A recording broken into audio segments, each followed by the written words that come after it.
Là, on va parler de traitement. Et il y a plusieurs types de traitements. C'est important de comprendre qu'il y a des traitements médicaux, il y a des traitements psychologiques, il y a des traitements alternatifs, etc., des groupes d'entraide. Il n'y a pas une formule précise, mais c'est important de comprendre que c'est un problème très traitable. Malheureusement, il y a quand même beaucoup de gens qui pensent qu'ils savent comment traiter ça et ce n'est pas toujours évident. Des fois, les conseils ne sont pas les meilleurs conseils. Alors, je vais essayer de vous aider à comprendre qu'est-ce que c'est un bon traitement. Avant tout, il faut comprendre que le but, c'est d'apprendre qu'il n'y a rien à craindre. C'est aussi simple que ça. Et non pas rien à craindre en autant que j'ai quelqu'un avec moi, que j'ai bien dormi, je ne suis pas trop stressé ou j'ai pris de bonnes respirations, choses comme ça. C'est pas relié aux circonstances. Il faut avoir la confiance qu'on n'est pas en danger. On peut être inconfortable dans certaines circonstances, mais c'est complètement naturel. Alors, ce qu'on sait, la formule très simple, qui est pas mal compliquée, c'est le suivant. Quand on fait face aux peurs, les peurs vont diminuer. Il y a 60 ans de recherche qui démontrent ça, qui prouvent ça, sans question. Mais même si on dit « faites face à vos peurs, ils vont diminuer », c'est pas simple, parce que c'est comment on fait face. En effet, on a toutes fait face à nos peurs et c'est ça qui fait qu'on a peur. Quelqu'un qui a pris un ascenseur souvent dans sa vie puis a l'horreur de ça ou qui a paniqué dans la classe, c'est pas qu'il n'a pas fait face, c'est qu'il est pire après avoir fait face. Donc, c'est comment on fait face. Il faut faire face pleinement. Il faut rester physiquement là-dedans, mais il faut aussi être là mentalement, émotionnellement, de ne pas lutter contre ça. Faire confiance qu'avec le temps, on va se calmer. Et ça, c'est important. Parce que si je quitte pendant que l'anxiété monte, je vais sensibiliser ma peur.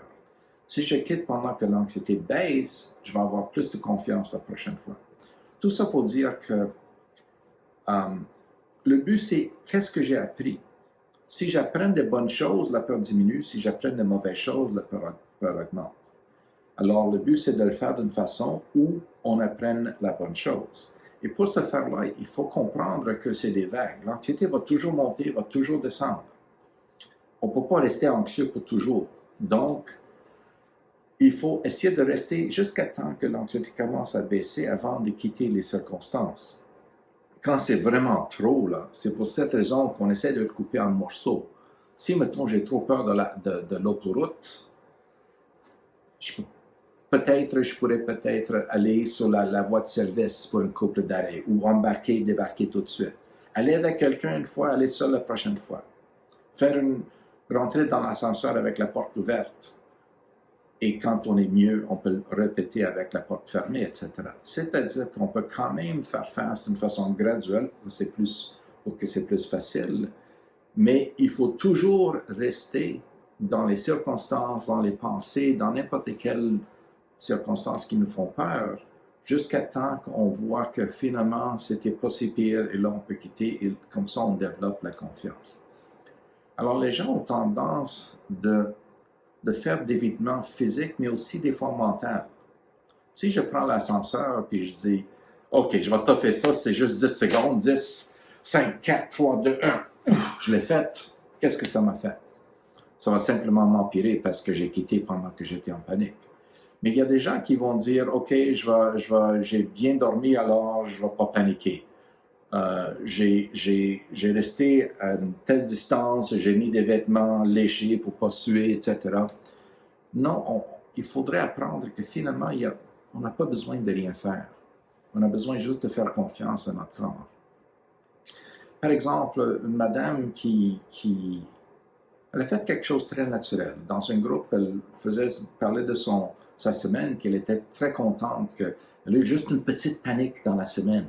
Et en effet, elle a mal dormi la veille. Les autres soirs, elle a bien dormi. En autant que je suis reposé, j'ai pas de problème. Donc elle était soulagée. Et ça, c'est une bonne chose dans un sens. Mais qu'est-ce qu'elle a appris? Elle a fait ce qui est naturel. On a mal, on cherche le pourquoi. Ah, pourquoi j'ai paniqué? Ah, c'est parce que j'ai mal dormi. Ah, ok, là je comprends.